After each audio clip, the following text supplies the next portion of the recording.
हे students, इस video में हम लोग क्लास 10th CBSE 2026 में पूछे गए सारे सब्जेक्टिव क्वेश्चन का डिस्कशन करेंगे। चलिए क्वेश्चन नंबर 11। अच्छा 11 क्यों? देखो 1 से लेके 10 तक हमने ऑलरेडी डिस्कस कर लिया है, जहाँ पर MCQ क्वेश्चन था, तो यहाँ से हमारा सब्जेक्टिव कंटिन्यू हो रहा है। पहला क्वेश्चन है, verify that roots of the quadratic equation this are equal when q plus r is equal to 2p। मतलब कि अगर इस इक्वेशन के रूट्स इक्वल है तो प्रूफ करो q plus r is equal to 2p होगा। देखो जब भी हमें क्वाड्रेटिक के रूट्स इक्वल नजर आ जाए ना, तो हम अक्सर यही करते हैं, d इज इक्वल टू 0 और फिर आगे बढ़ते हैं, क्वेश्चन सॉल्व हो जाता है। ठीक, लेकिन इस बार हमारे पास इससे भी एक आसान तरीका है जो इस क्वेश्चन को बहुत जल्दी सॉल्व कर देगा। ऑफ कोर्स अगर आप d का वैल्यू 0 पुट करके आगे बढ़ोगे तब भी ये सॉल्व होगा, लेकिन ये उससे भी आसान है। तो जरा इसको समझते हैं। अच्छा, ये जो मेथड मैं बता रहा हूँ, हमें कैसे पता चलेगा कि हम d से आगे बढ़े या जो मैं बता रहा हूँ उस मेथड से आगे बढ़े? तरीका है मेरे दोस्त, जब भी क्वाड्रेटिक इक्वेशन का कोफिशिएंट बहुत ही सुंदर दिखे, आपको सुंदर दिखने का मतलब एक खास पैटर्न में हो, और यहाँ पर जब ध्यान से कोफिशिएंट को देखोगे ना, तो देखो ये एक साइक्लिक ऑर्डर में है। मतलब ये कि अगर मैं सर्कल पर इन तीनों कोफिशिएंट को P, Q और R को एक रेगुलर ऑर्डर में दिखा दूँ, तो ध्यान से देखो इसका पैटर्न क्या है। सबसे पहले P माइनस Q, P में से Q घटा तो पहला कोफिशिएंट, फिर Q माइनस R और फिर R माइनस P। तो देख रहे हो एक साइक्लिक ऑर्डर में है, एक साइक्लिक पैटर्न में है। और जब भी कोफिशिएंट ऐसा दिखे तो एक काम जरूर करना, उस इक्वेशन में एक बार 1 पुट करके देखना, क्या पता 1 उस इक्वेशन को सेटिस्फाई कर दे। और ऐसे केसेस में 99% श्योर है कि 1 उस इक्वेशन को सेटिस्फाई कर देगा मेरे भाई। तो चलिए एक बार पुट करके देखते हैं। तो हम लोग क्या करते हैं, putting x is equal to 1 in LHS of the equation. हम लोग इक्वेशन के LHS में 1 पुट कर देते हैं। तो चलो LHS का वैल्यू निकालते हैं कितना आता है। चलो जहाँ जहाँ भी x दिखे वहाँ वहाँ हम 1 रख देंगे। तो ये हमारा हो जाएगा P माइनस Q इंटू 1 का स्क्वायर प्लस आगे क्या होगा जी, Q minus R into 1 plus R minus P। ठीक है, 1 का स्क्वायर 1 ही होगा, सॉल्व करोगे तो मिलेगा P minus Q minus R और R माइनस P। मुझे अच्छे से नज़र आ रहा है कि सब कट पिटा के 0 हो जाएगा। अच्छा, इसका मतलब हुआ कि 1 इस इक्वेशन को सेटिस्फाई कर रहा है। क्यों? क्योंकि LHS और RHS इक्वल आ गया। यानी अगर 1 इस इक्वेशन को सेटिस्फाई कर रहा है, इसका मतलब मैं कह सकता हूँ 1 is 1 root of the equation. बस ये जो हमारा इक्वेशन है, इसका एक रूट कौन है मेरे दोस्त?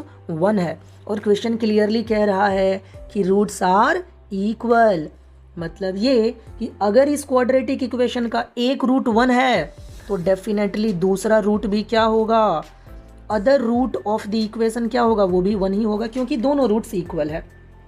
ठीक है, अब हमें फाइनली हमारे इक्वेशन का दोनों रूट पता है, तो एक और कॉन्सेप्ट हम जानते हैं, सम ऑफ रूट और product of root quadratic equation में। दोनों में से किसी एक कॉन्सेप्ट का यूज करो, आपका क्वेश्चन सॉल्व हो जाएगा। तो चलिए हम लोग लगा देते हैं प्रोडक्ट ऑफ रूट।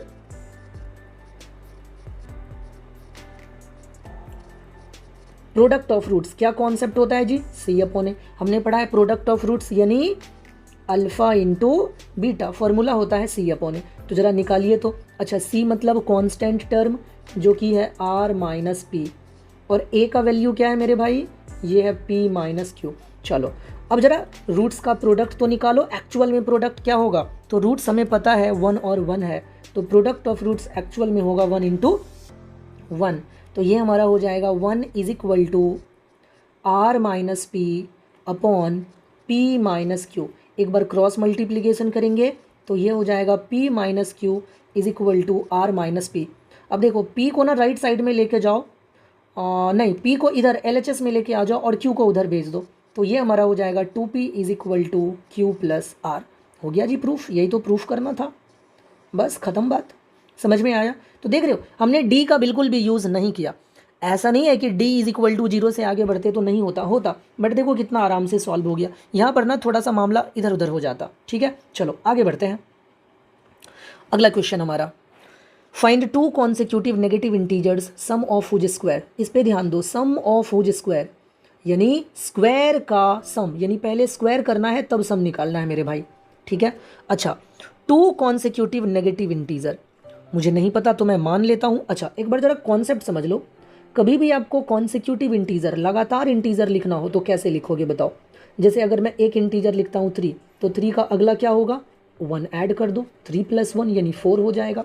अगर हमें 4 का अगला लिखना होता है तो 4 में 1 ऐड कर दो, 5 हो गया जी काम। इसका मतलब कभी भी अगर हमें कॉन्सिक्यूटिव इंटीजर लिखना होगा तो मैं 1 ऐड करता चला जाऊँगा। तो चलिए, तो यहाँ पर हम मान लेते हैं लेट द रिक्वायर्ड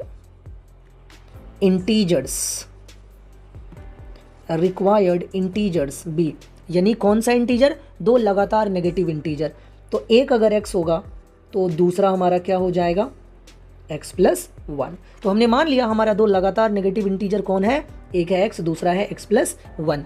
अब चलो अकॉर्डिंग टू क्वेश्चन बोला जा रहा है इनके स्क्वायर का सम, यानी x² + x + 1 का whole square is equal to कितना दिया हुआ है, 481। सॉल्व करिए इसको, ये a + b के होल स्क्वायर पे टूटेगा तो a² + 2ab + b² is equal to 481। तो ये हमारा हो जाएगा 2x² + 2x, और 481 को इस तरफ शिफ्ट कर लो तो ये हमारा हो जाएगा -480 इज इक्वल टू 0।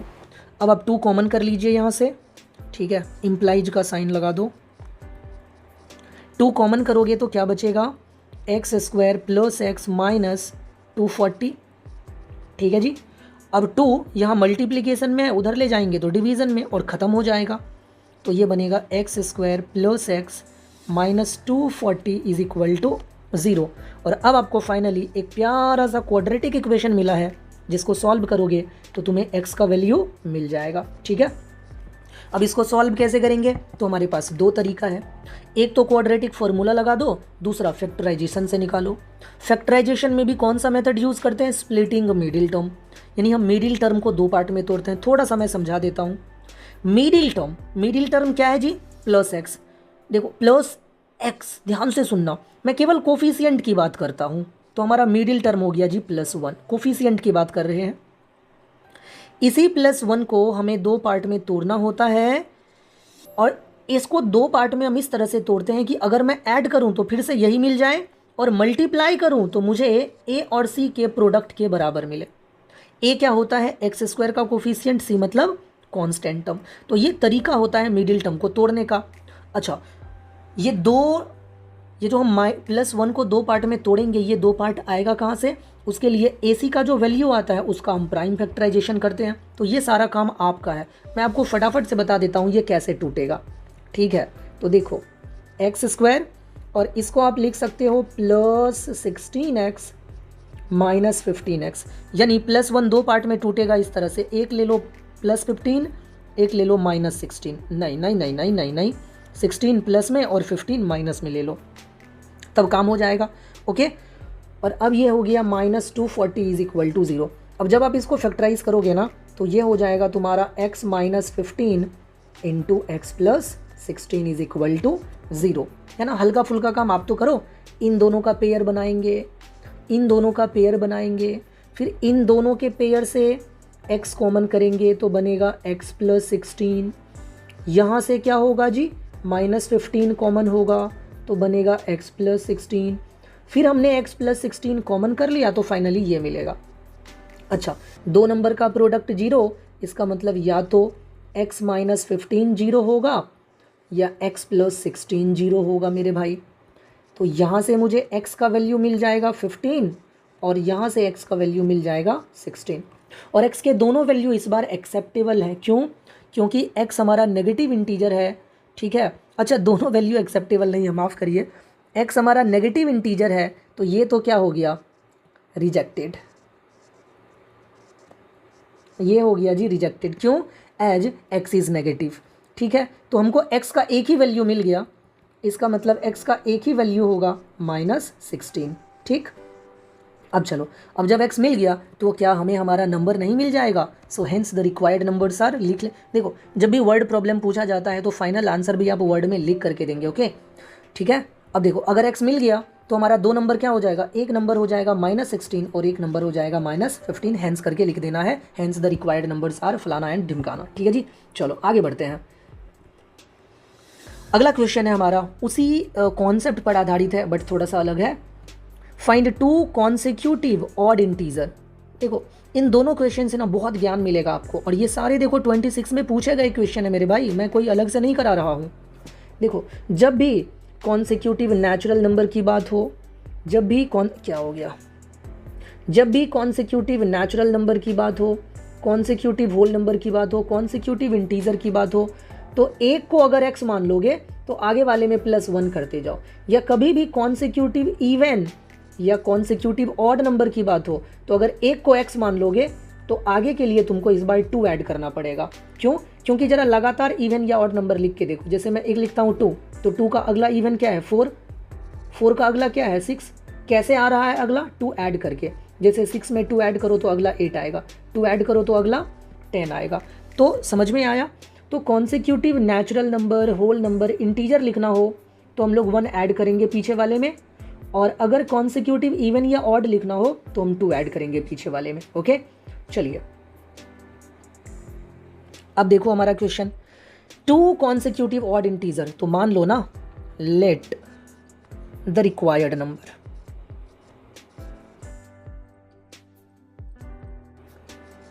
तो ये हमारा हो गया रिक्वायर्ड नंबर, एक हो गया x और अगला हो गया x+2। और अब इनके बारे में क्या बोला गया है, सम ऑफ हुज स्क्वायर्स, इनके स्क्वायर का सम, यानी आते हैं जी अकॉर्डिंग टू क्वेश्चन, तो x का स्क्वायर प्लस x+2 का स्क्वायर, और ये है मेरे भाई 290, x स्क्वायर प्लस ये हो जाएगा हमारा x square plus 4x plus 4 और -290 इज इक्वल टू 0।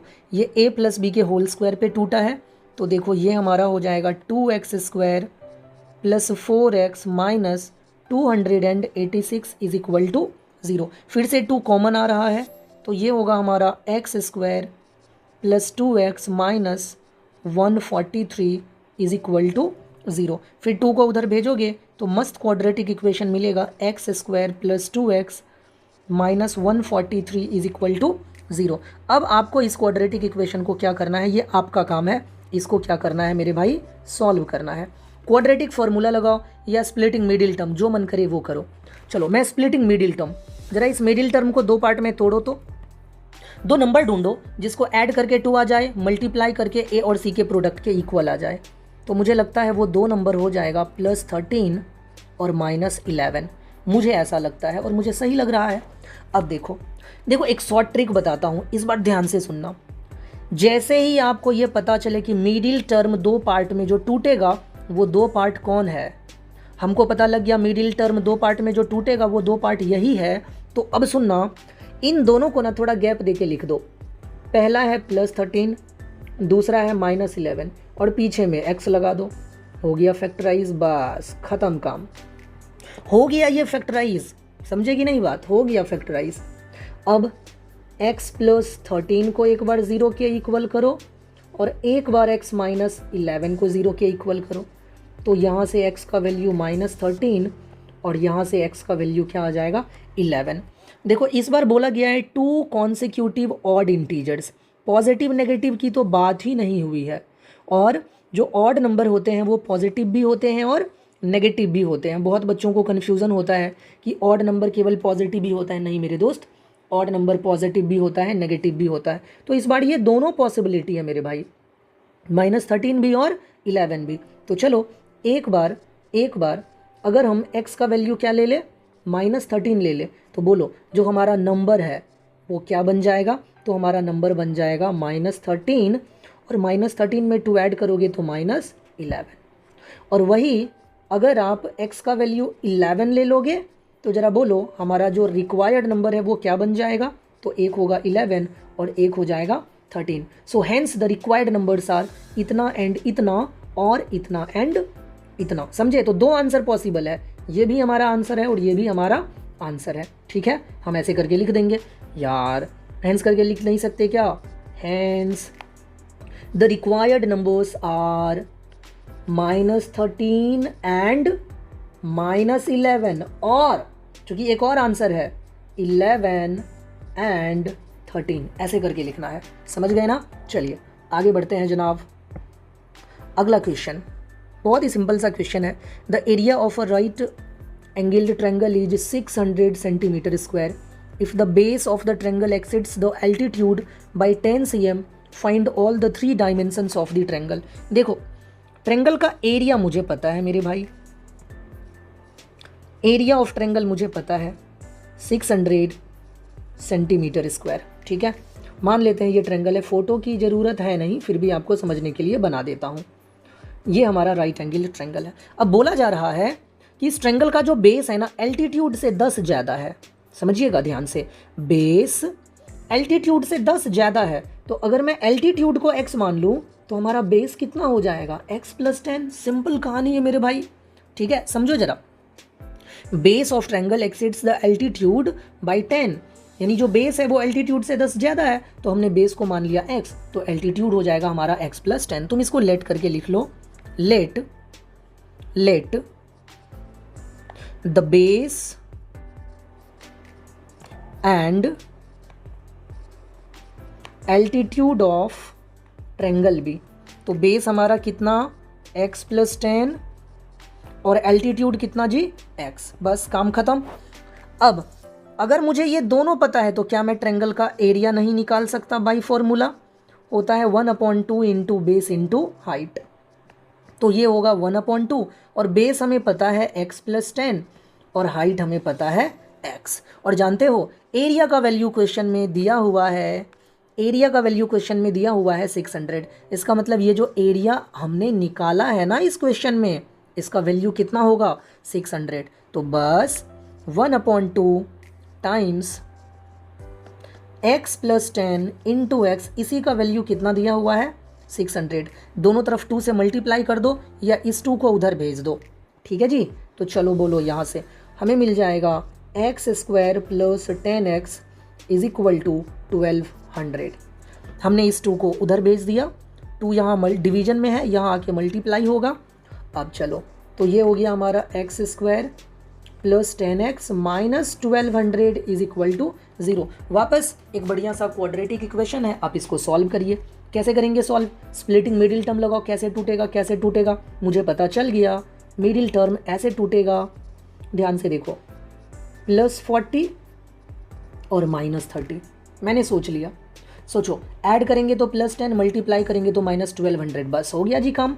इसका मतलब एक बार लिखो +40, थोड़ा गैप दे करके लिखो -30, पिछू में लगा दो x, हो गया फैक्टराइज। तो x + 40 एक बार 0 हो जाएगा और एक बार क्या होगा? x - 30 = 0। देखो जगह कम होने के कारण मैं यहाँ आ जाता हूँ। तो यहाँ से बोलिए x का एक वैल्यू आ जाएगा -40 और x का एक वैल्यू क्या आ जाएगा जी? 30 आ जाएगा। अब ये -40 क्या हो जाएगा? रिजेक्टेड। क्यों रिजेक्ट क्यों हो जाएगा बोलो? As altitude of triangle can never be negative, है ना, क्योंकि एल्टीट्यूड कभी नेगेटिव हो ही नहीं सकता। इसका मतलब -40 कभी पॉसिबल नहीं है, तो वो रिजेक्ट हो गया। इसका मतलब x का एक ही प्यारा सा वैल्यू आएगा और वो वैल्यू कौन है मेरे दोस्त? वो है 30। और जब आपको x मिल गया तो समझो आपको बेस भी मिल गया ट्रायंगल का।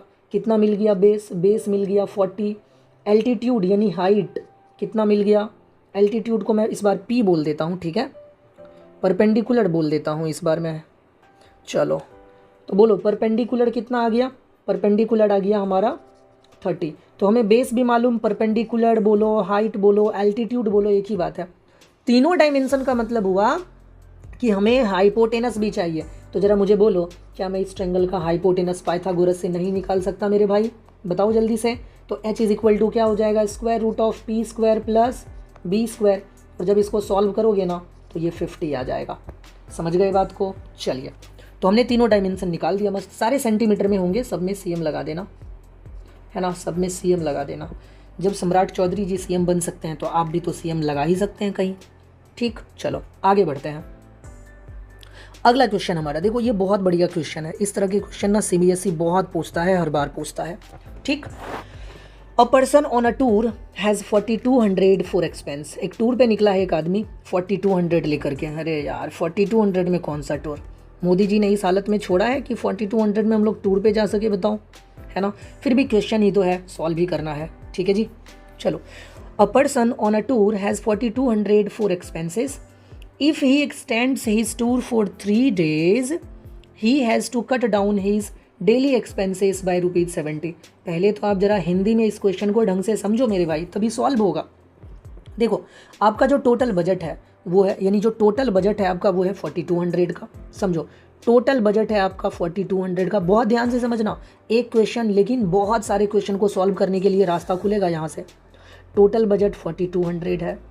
अच्छा, मान के चलो आप टूर पे निकले, ओरिजिनली आप x डेज़ के लिए टूर पर निकले, यानी जो ओरिजिनल ड्यूरेशन था आपका वो x डेज़ का था।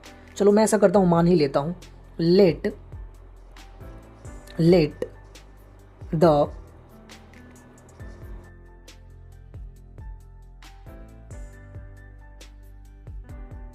हमने टूर का जो ओरिजिनल ड्यूरेशन है वो कितना मान लिया, x डेज़ मान लिया, कि इनिशियली आप कितने दिन के लिए टूर पे गए थे, x डेज़ के लिए। अब सुनना, टोटल बजट है आपका 4200 और आप x डेज़ के लिए टूर पे गए, यानी x डेज़ आप घूमने गए, तो बोलिए हर एक दिन आप कितना खर्चा कर रहे थे। दोबारा सुनना, टोटल 4200 रुपीज़ आपके पास है, 4200 रुपये है आपके पास, x दिन आपको घूमना है, तो ज़रा बोलिए हर दिन आप कितना पैसा खर्च करेंगे। तो 4200 को x से डिवाइड कर दो, सिंपल बात है ना। देयरफॉर ओरिजिनल डेली एक्सपेंस, है ना, ओरिजिनल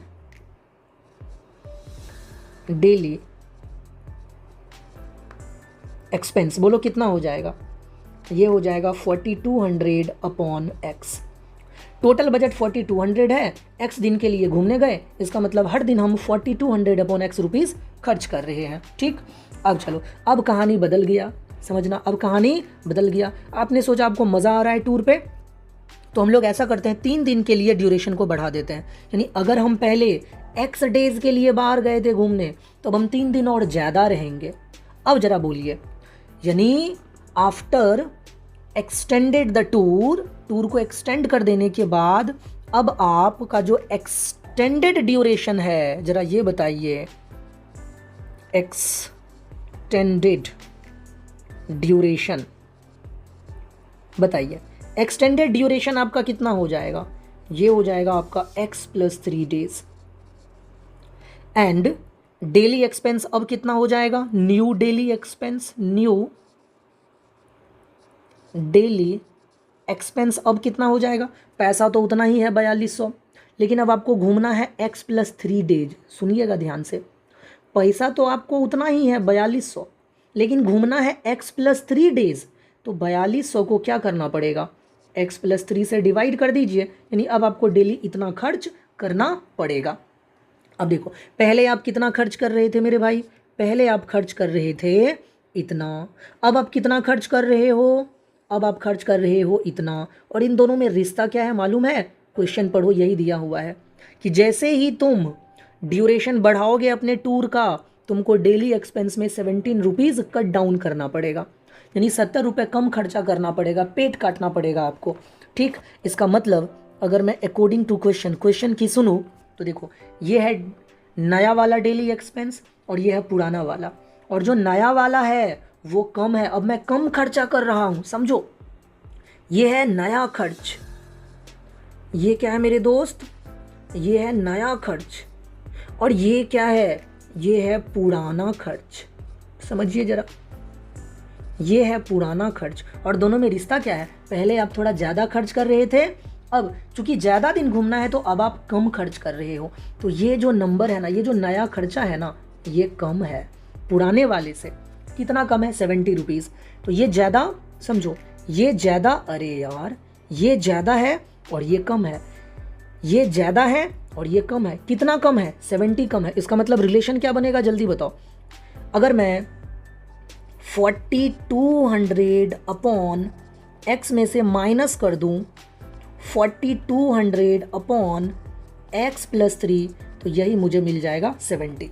पुराना खर्चा जो है मेरे दोस्त, जो पुराना खर्चा है ये 70 रुपया ज़्यादा है और ये 70 रुपया कम है, इसका मतलब इन दोनों का जो डिफरेंस है वो 70 हो जाएगा मेरे भाई। दोबारा सुनना, तिबारा सुनना, रोक रोक के।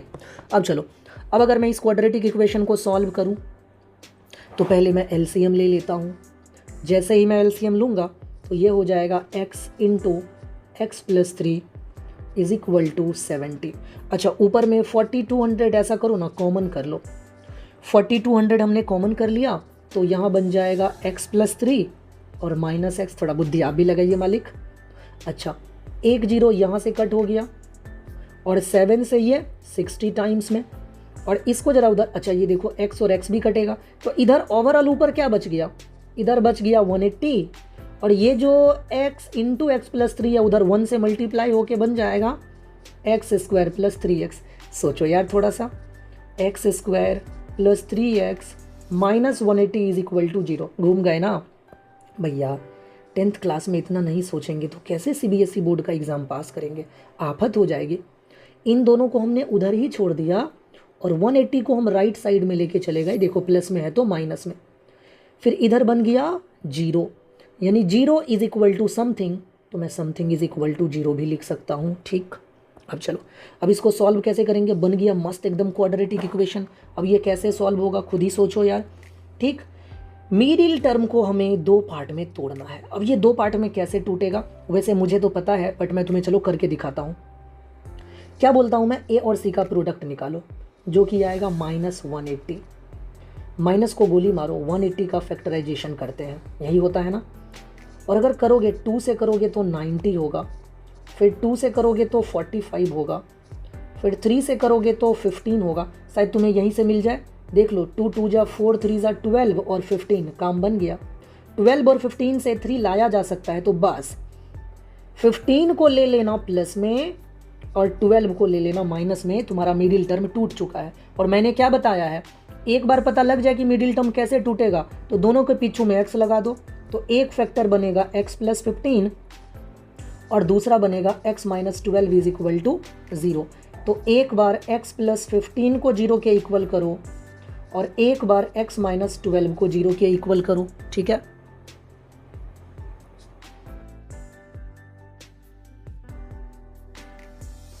चलो मैंने थोड़ा इधर क्लीन कर दिया है। अब यहाँ पढ़ाते हैं, इस तरफ आ जाओ तुम।